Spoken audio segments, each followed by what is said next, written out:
আসসালামু আলাইকুম রহমতুল্লাহ। কেমন আছেন সবাই? আশা করি ভালো আছেন। কিছুদিন আগে একটা আপডেট এসে ফোনের ডায়ালার চেঞ্জ হয়ে গেছে। তো আপনারা যদি এটা সমাধান করতে চান, আগের মতো করতে চান, তো আমার এই ভিডিওটা দেখতে পারেন। সর্বপ্রথম প্লে স্টোরে যাবেন। প্লে স্টোরে গিয়ে এখানে আপনি সার্চ করবেন ফোন বাই গুগল।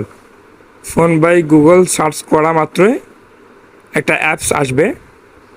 এই যে ফোন বাই গুগল সার্চ করলাম, অ্যাপস চলে আসছে। এই যে ফোন বাই গুগল, এটাতে চাপ দেওয়ার পর আনইনস্টল করবেন। আনইনস্টল করা মাত্রই যখন আনইনস্টল হয়ে যাবে, আপনি সরাসরি আবার ডায়াল প্যাডে চলে যাবেন। ডায়াল প্যাডে, এই যে আমি ডায়াল প্যাডে আসলাম, দেখেন একটু লোডিং নেবে। লোডিং নেওয়ার পর দেখতে পারবেন এই যে আগের মতো হয়ে গেছে।